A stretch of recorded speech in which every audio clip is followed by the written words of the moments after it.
We just always dress up for you.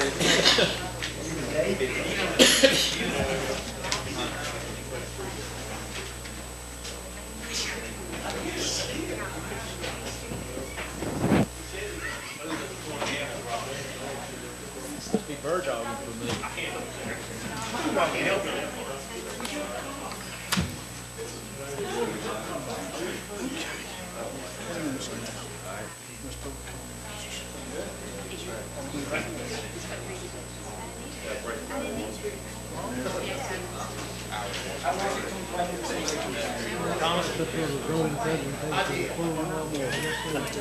Oh yeah.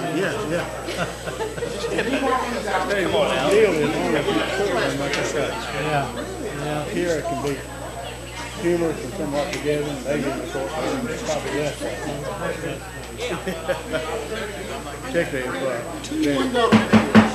Good evening. We will call the Burlington City Council February 4th, 2014 meeting to order. I'd like to welcome everyone here tonight. Also like to remind you, if you have any electronic devices, if you would turn those off at this point in time. I'd like to call on Councilman Bob Ward for tonight's invocation. Please join me in a moment of silence, please.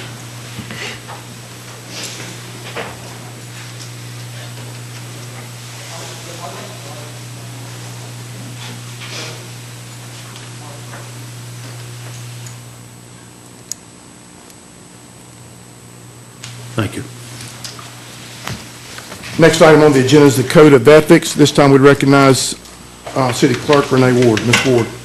Members of council, it's my responsibility to remind you that your duty is to avoid conflicts of interest in matters that are before us. This time I ask if there are any potential conflicts concerning tonight's agenda items. None. Thank you. Next item is approval of minutes, January 21st, 2014, City Council meeting. So moved. Got a motion and a second. All in favor say aye. Aye. Opposed? Adoption of the agenda. Motion that we adopt the agenda as written. Second. Got a motion and a second. All in favor say aye. Aye. Opposed?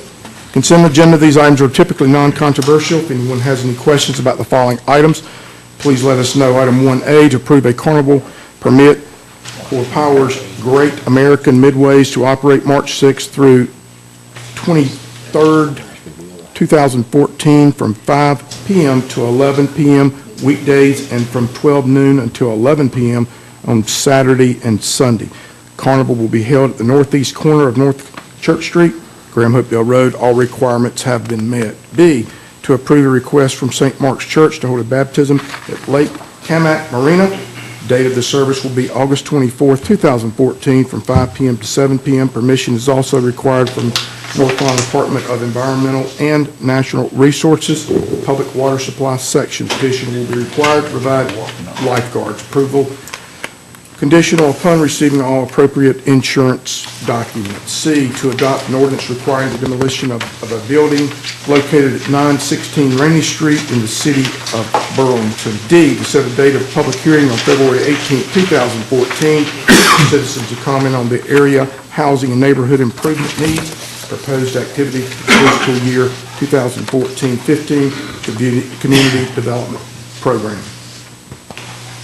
E, to approve a final plat for the Woods at Grove Park Townhouses, Phase 12. The property is located north of South Mebane Street and south of Trail 6, shown plans by Simmons Engineering Incorporated, dated December 16, 2013, and containing 5 lots. F, Budget Amendment 2014-33, Burlington Downtown Corporation, spelled out in your agenda. We approve the consent agenda.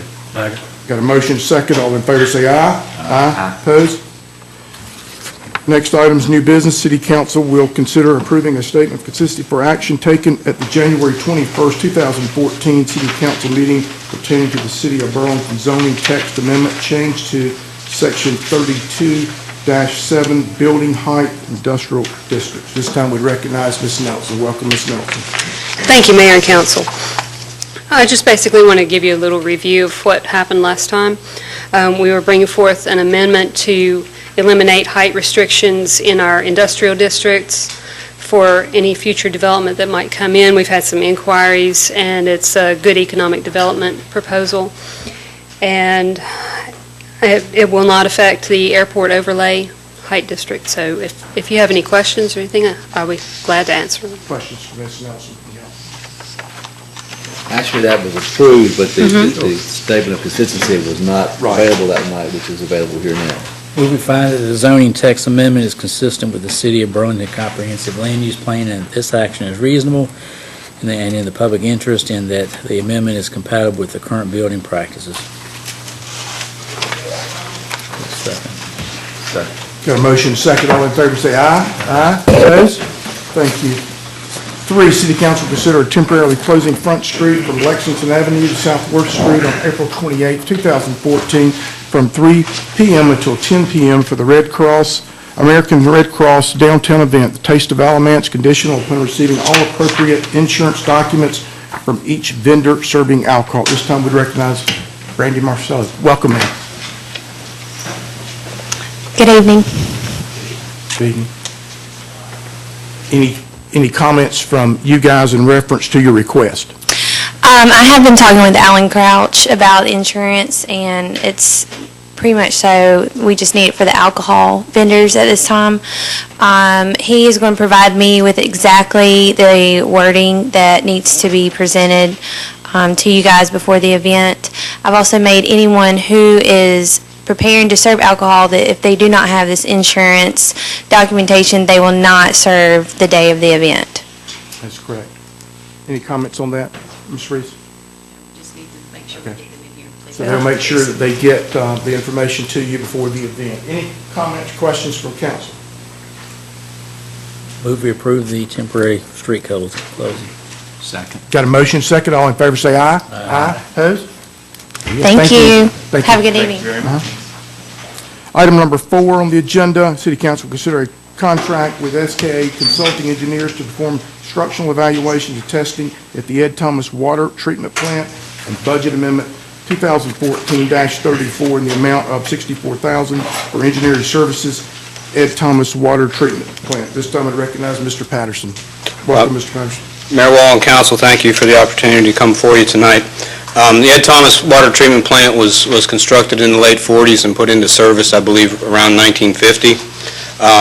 This is a picture of the current facility.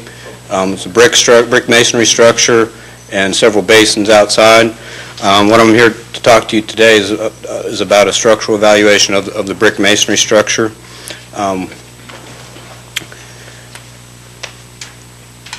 This wall along here, this exterior wall where the windows are, is the filter gallery, and we noticed over time this has developed. It's not a new phenomenon, but we had some cracking and displaced bricks especially over the windows, efflorescence where there's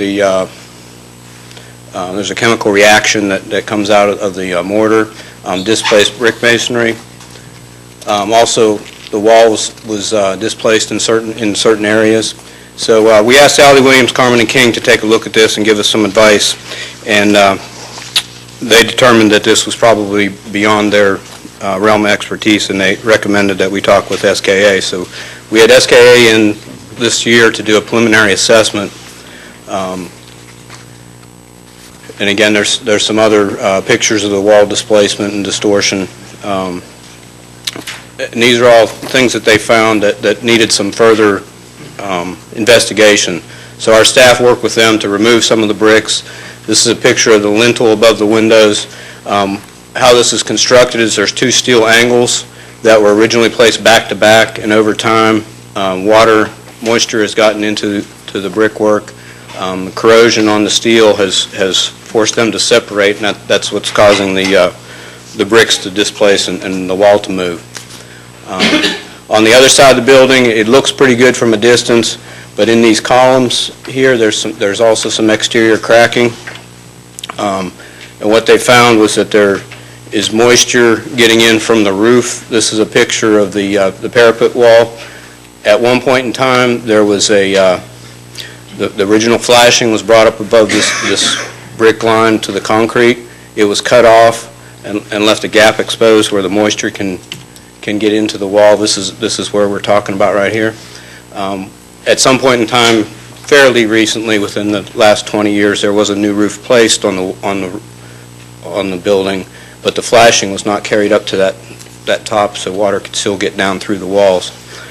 So we have moisture penetration from above due to the improper flashing. And we removed some of the bricks on these cracking on the concrete, and this here is a picture of the steel column that has corrosion on it. We believe that it's still structurally sound, but SKA would like to have us look at that further just to make sure that we don't have any further developing structural problems with the building. So interior, we have some rusting around the lintels, some exposed rebar. So all this and more cracking on the interior. So all this involves some further extensive structural investigation. So that's why we're here tonight, to ask for a budget amendment and approval of the contract with SKA to do this work. I asked them what kind of order of magnitude we may be getting into for repairs, because this is just the investigation.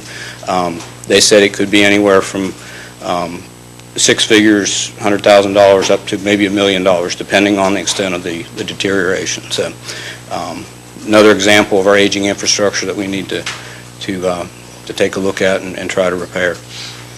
We'll go for the 6 big. What Bob didn't tell you is that the gentleman asked us how long we expected to use the building, and we said... He asked if we expected to use it for another 10 years. And I looked at him and I said, well, I think we kind of expected that the building would be there for a long time, forever. Well, actually, we had I mean, if you look back at it, we had mothballed that facility. Yes. When Macintosh came online, and then after what was it, some sort of a hurricane that came through or something of that sort, brought it back online, and we refurbished all the basins and such there, did we not? Yeah, we focused on the basins, the pumps. Hank Trent, the chief operator, is here. He's done an outstanding job of refurbishing the equipment and bringing it up to speed. Now we need to look at the building structure. As a practical matter, the building probably is the least valuable thing out there, as opposed to all the basins and the filters and everything else we have out there, isn't it? David, why don't you tell the risk the city took when that was done? When that building was mothballed. Bob remembers specifically. We basically been working off of one plant with one line running with no backup, with no generator. And that's when the state came back, or the feds came back and said you really need to have a second system in line all the time. Second line. I think we decided, Yeah.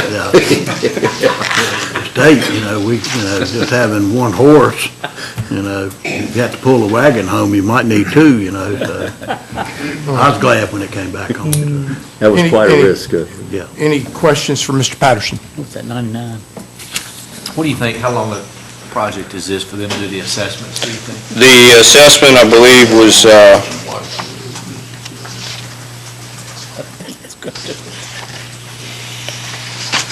I want to say it was 90 days. I'd have to verify that.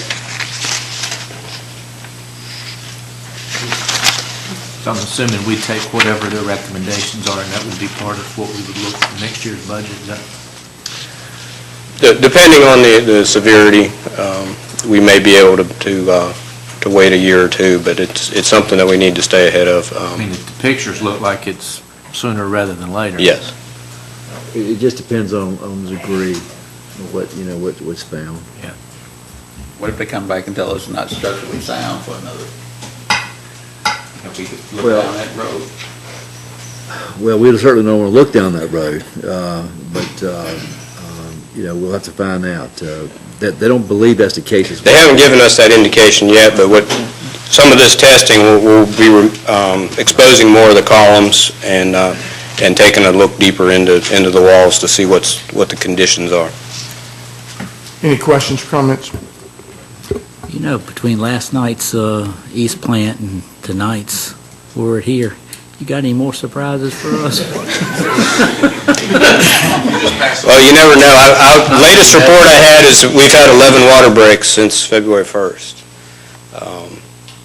So that's weather related, but All this seems to have happened since you took over.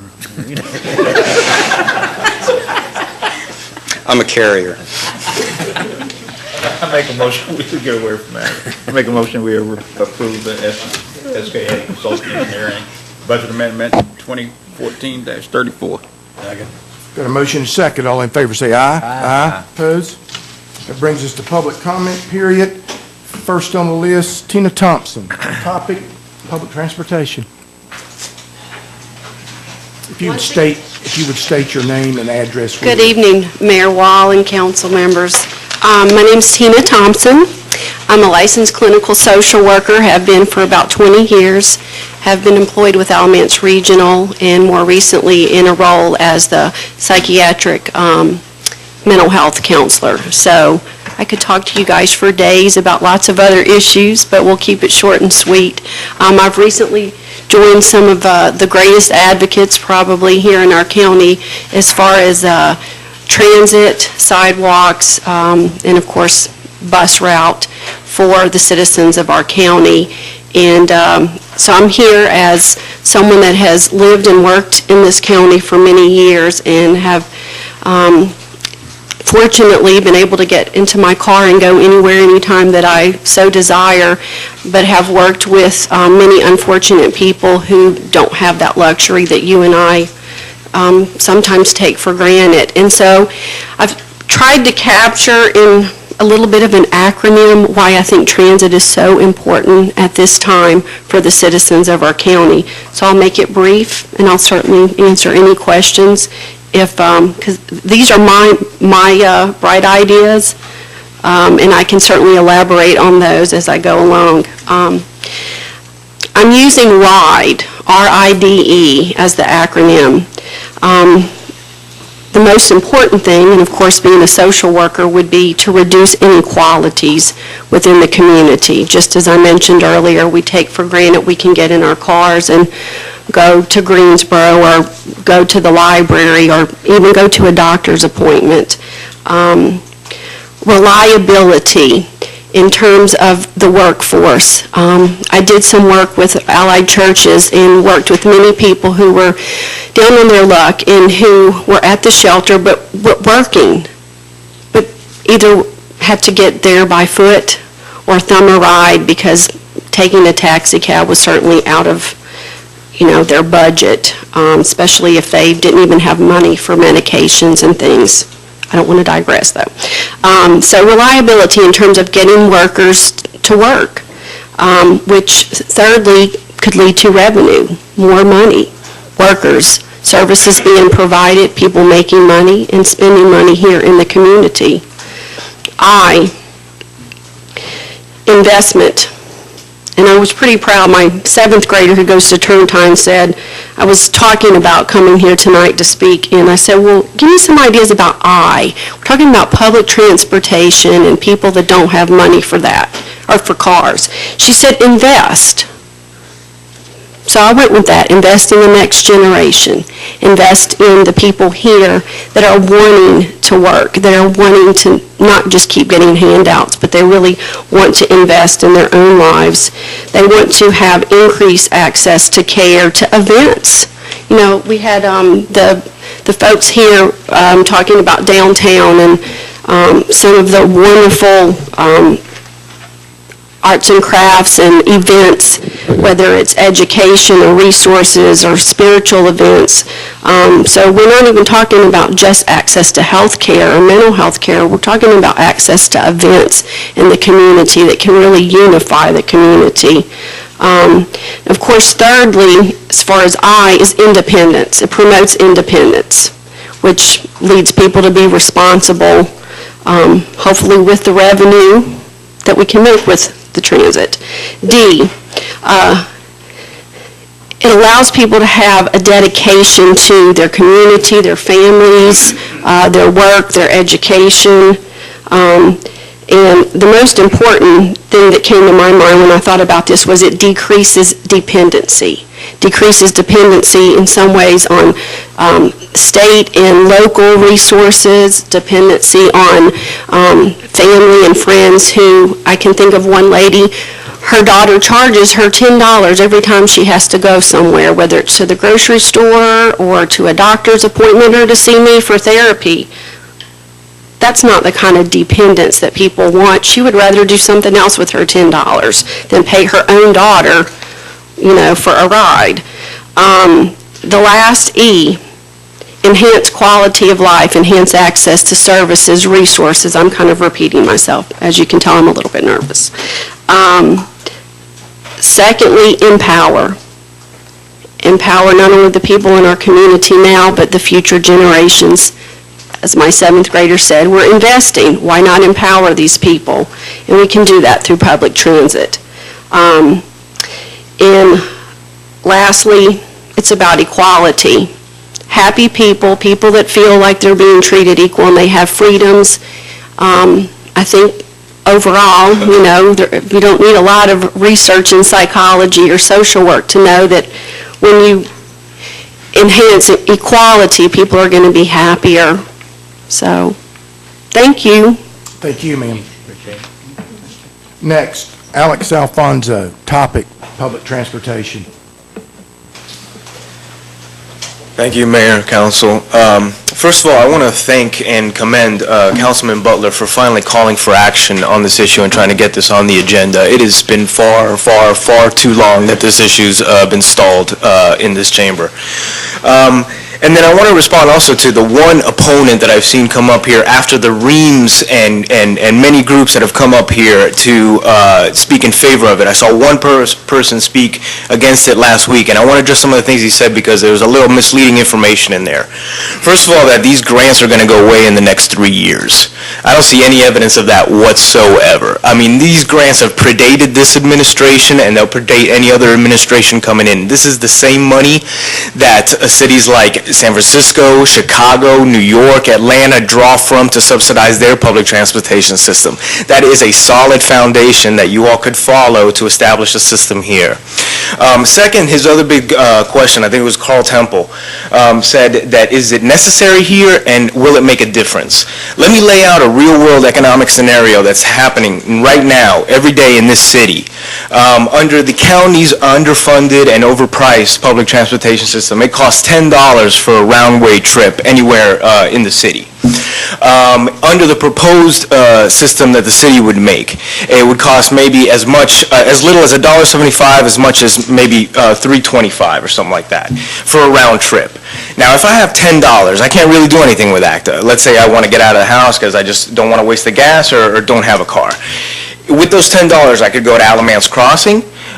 With the transportation, maybe go to Starbucks, maybe hit Five Below, just walk around and browse shops, but I can spend money, and you're making it 3 ways. The consumer is stretching his dollar, you're getting money at the fare box, and the retail sales. That's all benefits everyone's bottom line.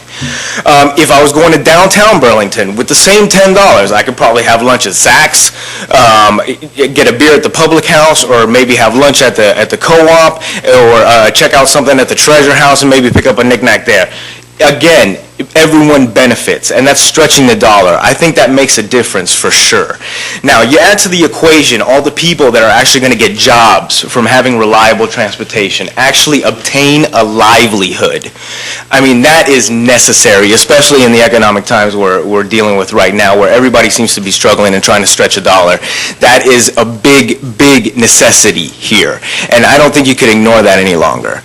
I was this past week over at the strip mall on University there with the Lowe's, and they've got a stop for the Elon Bio bus there. And where the schedule is posted, they have a lot of logos, sponsors and this and that, and at the bottom it had one that says Elon Cares. All right, Elon cares enough to run a bus through Burlington to get people where they need to go. And I swear I'm not making this up. When I was leaving the strip mall there, and I was turning back onto 70 to get back to Burlington. On the side of the road there, I saw an elderly lady. She had a couple grocery bags in her hand, and she was walking on, the stony grass next to the road. And the thought that popped into my head is, you know what? Burlington doesn't care. Burlington isn't caring about these people that are struggling to try to, that would be able to use public transportation, that would make a difference, and it would be necessary for them. All right? Burlington doesn't care. This is what you're telling those people. These are the people that you're leaving out in the lurch. all right? By not acting. We don't have to wait till April or May to make a decision on this. We can make a decision on this right now and get this on the agenda now. If you have a modicum of empathy for the people out here, myself included, that are struggling with these issues, you would get something done now. Instead, you sit up on that dais behind your publicly funded tablet computers with smug faces and you tell them that they can wait. Gentlemen, this can't wait. Especially to somebody that needs a job, especially these people that are out here struggling. Let's get this done now. Thank you very much. Thank you, sir. Next on the list, Ms. Curry. Welcome, ma'am. To Mayor Wall and council members, I'm here tonight as a Burlington Community Work Group member and most importantly, a strong advocate of public transportation for this great city of Burlington. I'm certainly not a neophyte to this issue, but rather a veteran. I've worked faithfully since March of 2013, 12 and now 13 months as a foot soldier in the field. I've spoken to council previously at times, but more so to the people, especially those that have the greatest need and have suffered the most and continue to suffer because of the lack of transportation. Well, they needed a voice. So I decided to start a petition for public transportation. That gave them a voice. So Mayor Wall and council members, I'm making this really short tonight, I submit to you the signatures of 1,202 residents of this great city of ours. I submit to you these petitions which represent the voice of the people.